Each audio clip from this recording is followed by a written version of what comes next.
बाबासाहेब अभ्यास करत होते, अभ्यास खोलीमध्ये. तेव्हा त्यांना खूप भूक लागली. तर ते आपल्या यांना म्हणत होते, ते नौकरांना, त्याचं नाव काय रतू की मला म्हणजे भूक लागली आहे रे, तर मला रामूला सांगा की जेवण आणून द्या.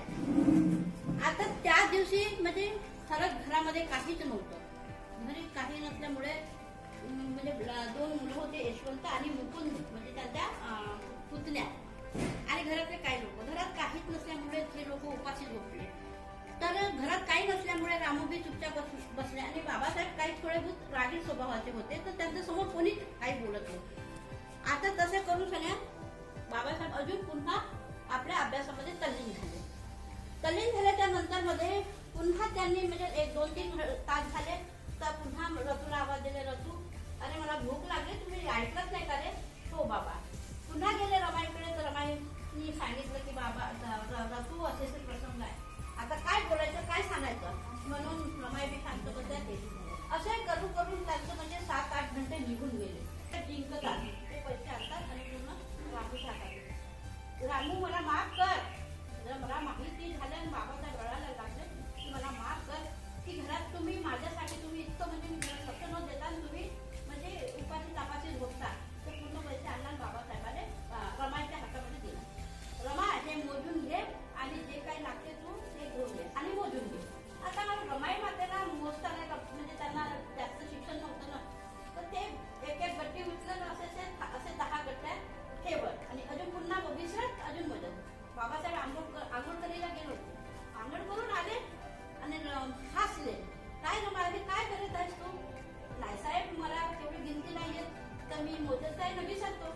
अरे म्हणजे काय असं करत आहे? ठीक आहे, ठेवून देतो पैसे आणि घरातलं म्हणजे तू जे काही वस्तू लागत आहे ते तू विकत आणून घरामध्ये घेऊन घे, असं म्हटलं रामूला. तर मग त्या म्हटलं बाबा नाही साहेब, की हे पैसे तुम्हाला लागतील हो, तर मी धान्य वगैरे काय आणत नाही, जसं आहे तसं चालवतो, तर तुम्ही नाही रामू तू घेऊन ये आणि सामान भर, नंतर पाहू. म्हणजे अशा बऱ्याचशा अडचणी म्हणजे माता रमाईनं म्हणजे सोडलेल्या आहेत. बाबासाहेब म्हणजे बाकी काही जास्त मला माहित आहे आणि मी जास्त प्रमाणात बचत गटाचं जास्त माझा एक्सपिरियन्स आहे, तर त्यामध्ये मी म्हणजे बोलले बोलतात आणि बोलून मी हे करतो. काय त्याग असतो परिवारासाठी, आणि ती जागी प्रत्येक स्त्रीने म्हणजे तो वारसा घ्यायला पाहिजे, रमाईंचा आणि सावित्रीबाई फुलेंचा सुद्धा. यानंतर मोंडाने ताई आपले शब्द व्यक्त करतील.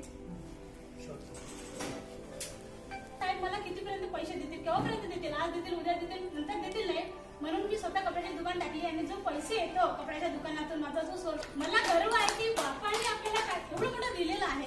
आपल्या पूर्वजांना माहित नव्हतं इतिहास काय आहे, पण आज आपल्याला माहित आहे की आपल्या बापाचा इतिहास काय आहे. आपल्या बापाने एवढं मोठं दिलं आहे, तर आपण आपल्या पिढीसाठी केलंच पाहिजे. अगर आज आपल्या पिढीसाठी आपण करून गेलो नाही तर उद्या आपली पिढी आपल्यावर चुकणार आहे आणि आपल्याला लाथा मारणार आहे.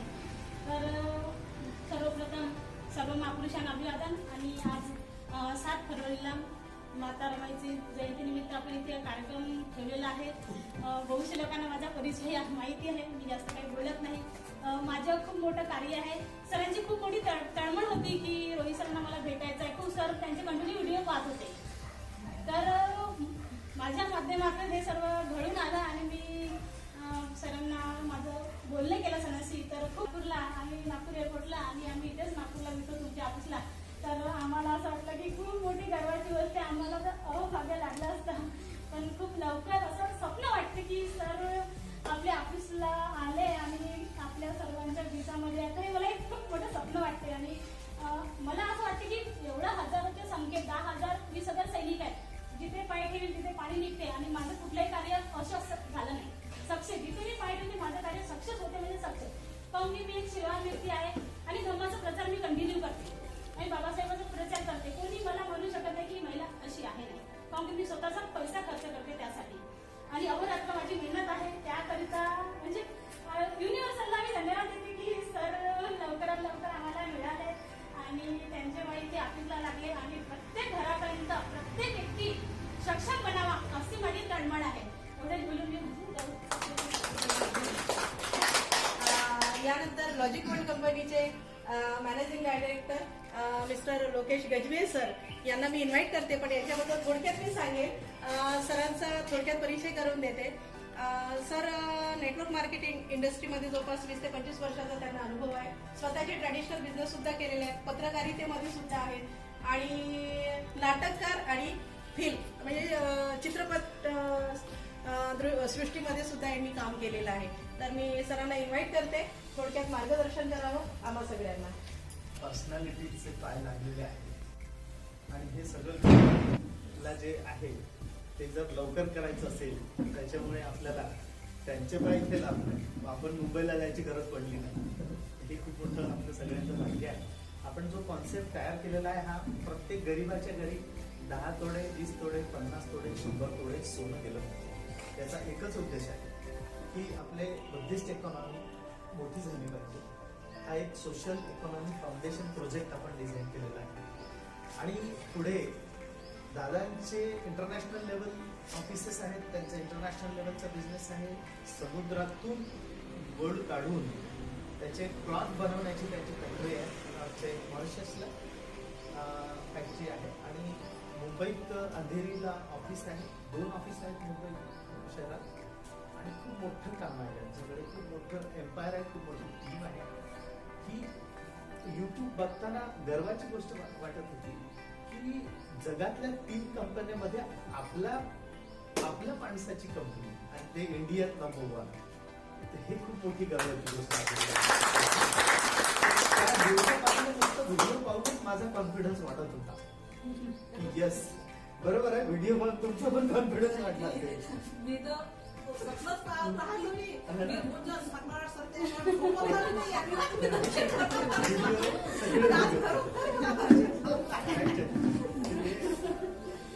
असं आहे की आपली नियत जर साफ आहे बिझनेस करण्याची किंवा लोकांच्या घरी प्रामाणिकपणे 50 तोडे 100 तोडे गेले पाहिजे, ही आपली नियत साफ आहे. तर त्याच्यासाठी ते बॅकअप म्हणून आपल्या सोबत आलेले आहे.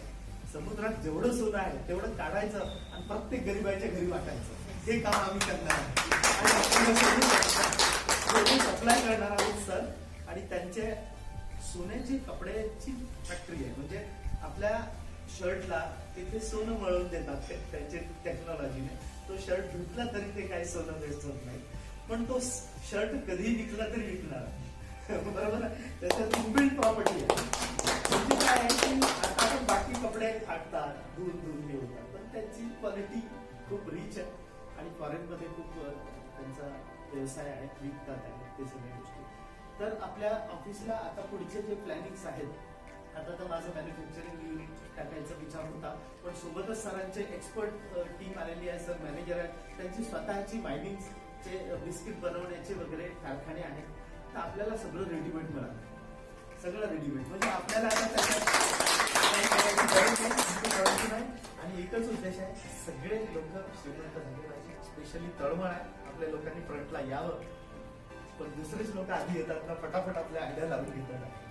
त्याच्यामुळे आता आपण काय करायला पाहिजे, आपल्याजवळ पूर्ण समुद्रच आलेला आहे. किती बालट्या काढायचं, किती बालट्या सोनं काढायचं ते तुम्हाला ठरवायचं. बरोबर आहे, ते कहावत आहे ना की समुद्र आपले पास आहे, जितना काम करोगे उतना सोना मिलेगा. तर समोरची पिढी आपलं धन्यवाद करेल आणि आता आर्थिक खूप मोठी क्रांती आपण करू शकतो. बघा 5000 वर्षाचा इतिहास एका राज्यघटनेने पटकन बदलवलं माणूस, राईट. म्हणजे राजा हा राणीच्या पोटातून जन्म घेत होता, आता बाबासाहेबांच्या संविधानाच्या वोट सिस्टम मधून राजा तयार होतो, म्हणजे पंतप्रधान, आमदार, खासदार जे काही, राईट. तर तसंच आपल्याला करायचं. आता इकॉनॉमी स्टँड करण्याकडे फुल फोकस करायचं. आणि जर तुमच्याकडे बघा, बालाजी मंदिरात इतर समाजाचे लोक सोनं वाहतात, आपण एक चंदा मागायला गेलो तर भेटत नाही, कारण आपली परिस्थिती गरीब आहे. आणि हे जे 10 रुपयाची थाली काढलेली आहे ते फक्त आपल्या डाऊन लोकांसाठी आहे. सिंधी, मराठी, गुजराती बाकी लोक लागतात त्या 10 रुपयाच्या थाली शिवभोजन, तिथे नाही करायचं. आता आपल्याला सक्षम व्हायचं आहे आणि त्याच्यासाठी हा गोल्डचा पूर्ण रिसर्च करून स्पेशली गोल्ड का आणला आपण बिझनेसमध्ये. कहावत ऐकली असेल ती, लोहे को लोहा काढतात. एवढ्या मोठ्या जाड्या जोड्या लोह्याला त्याच लोह्यापासून बनलेली आरी कापते, 2 तुकडे करते, बरोबर. आणि आता महागाई म्हणते मी आणि आमचे पगार म्हणतात मी. महागाईला पेलू शकत नाही. त्याच्यामुळे माझ्या मनात कॉन्सेप्ट आला कि लोहे को लोहा जैसा काटता है तो महंगाई को अगर काटना है तो हमको गोल्ड की तलवार बन के तो तुम्हारी गरीबी ऐसी दूर हो जाएगी फटाफट. कारण आपण सोनं आणि पैसे दोनच गोष्टीत काम करणार आहोत. एखाद्याचं प्रॉडक्ट विकेल कधी आणि मग त्याच्यावर मार्जिन मिळेल कधी, घरी पैसे येतील कधी. आता तो टाइमपास नाही करायचा. इथे कुणाचाच किमती वेळ वाया जाणार नाही. जे क्षणाला तुम्ही काम करा, एका दिवशी 50,000 कमवू शकता. मी एका दिवशी म्हणत आहे. फक्त भारत जोडो यात्रा करायची, बुद्धाचा जो धागा असतो ना आपण परित्राण पाठ करताना देतो, बस युनायटेड व्हायचा, एकत्र यायचं आहे, आपल्याला स्वतःला सक्षम आपणच करू शकतो. जसं VC प्रकार आहे. एकाला पैसे देतात 10 लोक मिळून बिना व्याजाने, मग दुसऱ्याच्या नंबरला येतो, त्याची आर्थिक परिस्थिती सुधारते, त्याची सुधारते. तसा सेम साधा कॉन्सेप्ट आहे. आपल्याला एकाला 10 तोडे द्यायचे, कारण सिनियरला तशा कंडिशन्स आहेत की त्याच्याच खाली टाकायचं आणि 12 टेबल क्रॅक करायचे. प्रत्येक जण 12 टेबल क्रॅक करतो आणि एका छोट्या पॅकेजला 45 लाख अर्न करतो. मग कंपाऊंडिंग होऊन 3 कोटी कमवत जातो. आणि हा 7 पिढ्या खातील. कारण गोल्ड कधी संपत नाही. गोल्ड आपल्या जवळचा संपतो. मार्केट मधला गोल्ड एकदा बनला तर तो नाही संपत, माणूस संपून जातो. पण सोनं कधी संपत नाही. बरोबर आहे. माणूस संपून जातो पण सोनं संपत नाही, पिढीला पास होतो. बाकी लोकांचे सगळे बिझनेसमॅन सेटअप आहे, त्याची पिढ्यानुपिढ्या तेच दुकानदारी चालवतात, कारण बापाने मोठा एम्पायर उभा केलेला आहे.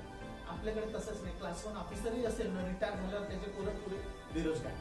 म्हणून हा प्लॅन असा डिझाईन केला आउट ऑफ रोटेशन मध्ये. जर गोल्ड संपत नाही तर तुमचा इन्कम पण संपलं नाही पाहिजे. 7 पिढ्या 3 करोड कमवत राहा आणि सधन राहा. हाच कॉन्सेप्ट आपण डेव्हलप केला. त्यासाठी दादा आमच्या ऑफिसला आले. रोहित दादांचा आपल्याला नेहमी आशीर्वाद राहील. समोरचे चांगले मोठे प्लॅनिंग्स आहेत. एकच उद्देश आहे सगळ्यांचा त्यांचा. त्यांची एक मोठी इंटरनॅशनल लेवल फिल्म पण बनवत आहे बाबासाहेब. काहीच लोकांना बाबासाहेबांचं बॅकग्राऊंड लिटरेचर माहिती आहे, फॉरेन मध्ये काय होते, कसे होते, राईट. तर त्यांना फॉरेनच्या लोकांनी सांगितलं म्हणून त्यांचा इंटरेस्ट अजून जास्त. त्यांनी श्री गाठेवर खूप मोठं गोल्डचं ते तयार केलेलं आहे आणि स्वतः रायटिंग करून ते समर्पण केलेलं आहे. त्याच्यामुळे दादांचे खूप मोठे धन्यवाद आणि त्यांना मनापासून तळमळ आहे की आपल्या लोकांनी पुढे यावं आणि गोल्ड सोबत जुळावं आणि आपला उद्धार करून. ठीक आहे. Thank you very much.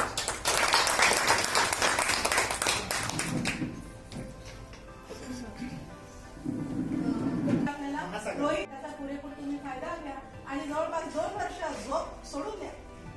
कारण झोपून राहिलो तर सोनं मिळणार नाही. सोने से सोना नहीं मिलेगा. सोना पाना है और अपने साथ लोगों को भी मिलवा के देना है. तो जागना पडेगा और दौड़ना पडेगा. तर आपल्या सर्वांचे खूप खूप धन्यवाद आणि सर्वात महत्वाचं रोहित सरांचे मनापासून खूप खूप धन्यवाद. काही चूक झाली माझ्याकडे तर माझी क्षमा असावी. आणि बाकी लोकेश सरांचे एप्रिल महिन्यामध्ये आपण आपल्या कंपनीचं सॉफ्टवेअर रेडी झालं. सॉफ्टवेअर रेडी झाल्यानंतर इंडिया बिझनेस बूम होणार आहे. ते सॉफ्टवेअरचं उद्घाटन करण्यासाठी रोहित दादा स्पेशल येणार आहे. त्याच्यामुळे त्यांनी म्हटलं की पुढच्या वेळेस जास्त गावं, खेडे, विलेज, तालुक्यातले, जिल्हा लेवलचे लोक आपण एकत्र आणू शकू. किती मोठं गोल्ड जाईल, किती मोठं गोल्ड वाटायला लागलं आपल्याला. सरांना वारंवार फोन करा, सर गोल्ड संपलं, अजून द्या. आपण कपडे पण आहेत. आता मॅडमचा स्वतःचाच कपड्याचं दुकान सांगितलं आहे. एक वेळ अशी की मॅडमच्या शोरूम मध्ये आपण गोल्डचे कपडे ठेवणार आहोत. ठीक आहे. आणि ते आपण घालायची लायकी आपल्यालाच तयार करायची आहे. 15,000चा घ्यायचा म्हणजे घ्यायचा, 20,000चा शर्ट आहे घ्यायचा, कारण गोल्ड आहे. असं आपण पुढे एक कॉम्बिनेशन मधून कसं करता येईल ते आपण करण्याचं पूर्ण प्रोग्राम